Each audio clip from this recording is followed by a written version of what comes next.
예수님께서 제자들 2명을 지시를 했어요. 나귀를 끌고 와라. 예수님께서 부탁을 했습니다. 명령을 또 했어요. 근데 아쉽게도 이 제자 2명은 왜 우리가 나귀를 끌고 와야 되는지 알고 그 말씀에 순종한 건 아니었어요. 이걸 왜 가져와야 되지? 잘 몰라요. 분명히 예수님의 권위는 인정하지만 그분의 말씀 따르긴 하지만 왜 이걸 하는지 모른다면은 그 2명은 갔다 오면서 무슨 생각을 하고 둘이 무슨 얘기를 했겠어요? 좀 궁시렁궁시렁 됐을 것 같아요. 네, 상사니까 하라는 대로는 하지만 이유 없는 지시는 점점 행동의 의미를 잃어버릴 수 있어요. 사람이기 때문에 내가 하는 행동의 의미를 알고 해야 마음에 좀 심리적 안정을 갖고 할 수 있어요. 시키는 대로만 한다면은 의미가 없어서 집중력도 떨어지고 창의성도 떨어져서요 쉽게 지칩니다. 그러니까 지시가 힘든 게 아니라 사람은 이걸 내가 왜 해야 되는지 모르니까 지칠 수가 있는 거예요. 사람은 누가 시켜서보다는 이게 왜 필요한가를 알고 할 때 자발적으로 그 에너지가 나오게 됩니다. 설명과 그 설명이 없이 또 의도가 없는 지시는 통제로 느껴져서 그 사람은 정말 앞으로 시키는 일만 하게 돼요. 시킬 때만 일을 하고 시키는 것에 익숙해지는 사람이 되는 거죠.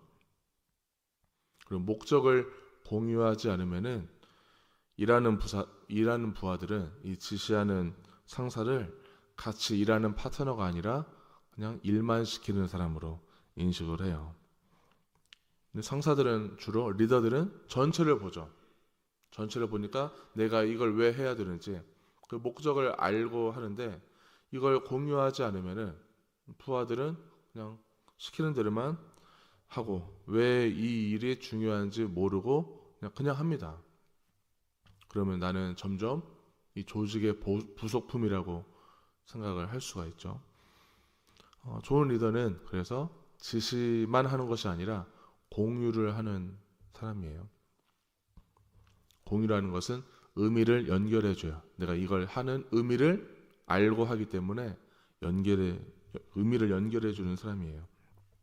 그럼 예수님이 제자들 2명한테 나귀를 끌고 와라 부탁할 때 지시를 할 때 공유를 안 했을까? 5절에 보니까요.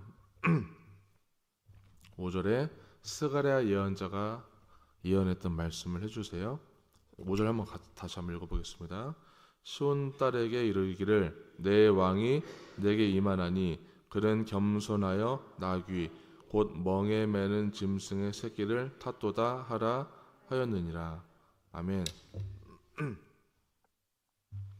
스가랴 선지자가 예언했던 말씀을 인용을 하시는 거예요, 예수님이.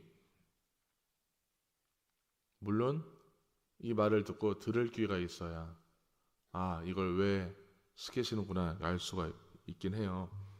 나는 이제 곧 순환으로 들어갈 건데 나는 지금 구약에 예언된 말씀대로 성취하고 있는 거야. 구약의 예언의 말씀은 하나님의 말씀이에요. 예언자들이 선지자들이 하나님의 말씀을 맡아서 대신 전하는 게 예언이에요. 미리 앞날을 점치는 것이 아니라 맡을 말씀언 하나님의 말씀을 그대로 전하는 역할이 선지자의 역할이에요. 그 말씀을 했기 때문에 하나님의 말씀을 전했기 때문에 그 예언된 말씀대로 성취되어가는 것을 알려주신 거죠. 그러니까 너희들이 생각하는 기대하는 힘 있는 왕이 오는 것이 아니라 죄의 대속을 위해서 순환받고 죽으러 가는 왕이 올 거다. 왜? 평화를 위해서. 구약의 말씀대로 지금 나귀가 필요한 거다. 말씀을 하신 거예요. 설명을 하신 거죠. 예수님은 정말 나귀 새끼 한 마리를 타셨어요. 그런데 본문을 잘 읽어보면은 좀 의아한 부분이 있습니다. 2절에 보니까요. 2절에 너희는 맞은편 마을로 가라. 그리하면 곧 메인 나귀와 나귀의 새끼가 함께 있는 것을 보고, 그렇게 나와 있고요. 7절에 보니까 나귀와 나귀의 새끼를 끌고 와서 자기들의 겉옷을 그 위에 얹으며 예수께서 그 위에 타시니, 몇 마리 같아요? 그냥 언뜻 그냥 보면은 당연히 2마리를 지금 끌고 오라고 한 것 같아요.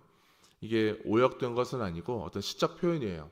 나귀와 나귀 새끼 2마리처럼 연상이 되긴 하지만 강조하는 거예요. 성경은 반복해서 나오는 것은 그 대상을 강조해서 표현을 하는 것입니다. 특히 이 예언의 말씀을 정말 완전히 성취되는 것을 보여주기 위한 문학적 장치라고도 볼 수 있어요. 원래 왕은 뭘 탄다고 했죠?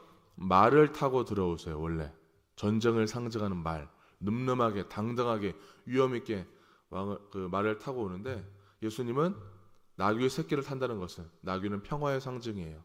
예수님은 사람들이 정말 기대하고 바라는 어떤 정치적 권력자로 입성하시는 것이 아니라 평화의 왕으로 메시아적 겸손의 선언을 가지고 들어오시는 의도가 담겨 있어요. 정말 많은 사람들은 예수님께서 예루살렘에 들어오실 때 환호합니다. 뭐라고 하죠? 세 글자로 호산나 다윗의 자손이여, 주님의 이름으로 오시는 이여 찬송하리로다. 이 말 자체는 나쁘지 않습니다. 부정적인 의미가 없어요. 호산나, 우리를 구원하소서라는 의미예요. 무엇으로부터 구원? 이제는 더 이상 로마의 식민지 나라가 아니라 또 이제 독립할 나라로 우리를 구원하시고, 더 이상 이제 가난한 나라로만 사는 것이 아니라 아주 힘있고 부강한 나라로 만들어 주실 그 정치적 권력자로 생각하고 그 욕망을 품고 지금 외치는 거예요. 말 자체는 좋은 말입니다. 외치는 말 자체는 그런 절박한 마음을 그 절박한 마음, 그런 이 나라가 정말 변화되길 간절히 바라는 욕망을 가지고 외치는 거예요. 외치면서 그 겉옷을 이제 길에 깔아요. 자기 겉옷을 길에 깔고 나뭇가지를 꺾고 와서 길에 깔아요. 그리고 그 깔아놓은 자리에 왕이 지나가는 것은 어떤 영예를 표시하는 거예요. 영광스러운 영예를 표시하는 거죠. 오 주님, 당신이 이 예루살렘에 입성하시는 것은 우리나라에는 영광스러운 일입니다 하는 마음으로 그 존경과 영예를 마구 표시하는 거죠. 예수님의 마음을 한번 들여다볼게요. 예수님은 지금 입성하십니다. 어떤 마음이실까? 일주일 안에 예수님은 순환을 받으실 것이고 죽음을 앞두고 있어요. 사람들은 환호하네요. 자기들의 욕망을 지금 분출하고 있어요. 과연 그 환호가 반갑고 기분이 과연 좋을까, 정말. 예수님은 이제 본격적인 순환의 문을 열고 지금 들어가고 계십니다. 사람들은 오히려 욕망에 빠져 있는 것이 아니라 왜 예수가 들어왔고 입성의 의미가 뭐고 구약의 예언된 말씀을 성취하기 위한 그런 예수님의 의도, 그분의 계획, 이런 것들을 묵상하면서 그분의 구원 사역에 대해서 찬양하는 마음, 찬미하는 마음으로 환호해야겠죠. 환호해야 된다면은.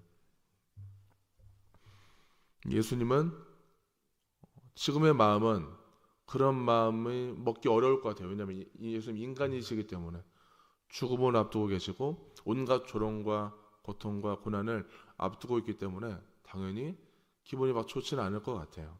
인간적인 마음으로 해석을 한다면은. 자, 우리는 또 오늘도 마음이 가는 대로 살 겁니다. 누구나 다 우리의 생각대로, 우리의 마음대로, 당연한 거죠. 인본주의적 기본 방식이 장착되어 있잖아요, 우리의 삶은.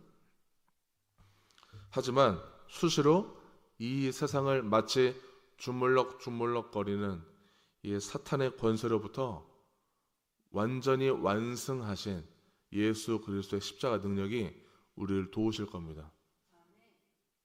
그분의 부활을 힘입고 우리는 다시 부활하고 거듭날 거예요. 우리는 죄의 길에 빠졌다 할지라도 좁은 길보다 넓은 길을 사모했다 할지라도 다시 우리는 성령 하나님의 도우심을 받고 주님의 그 좁은 길로 돌아오게 될 거예요. 더 이상 이제 세상을 의지하지 않고 예수님께서 이 모든 권세와 모든 악한 권세를 다 이기신 이유, 이기신 그 원동력은 사랑이었어요. 우리를 너무너무 사랑하셨고 우리 얼마나 사랑하셨냐면은 자신 죄 없는 예수께서 우리의 죄를 대속하고 죽음의 길을 걸어도 괜찮을 정도로 우리를 사랑하셔서 그 길을 걸어가신 거예요. 사랑으로 모든 것을 이기신 그 주님을 따르는 제자, 그분의 뜻을 수행하는 자녀로서 오늘 하루 승리의 하루가 되시기를 축원합니다.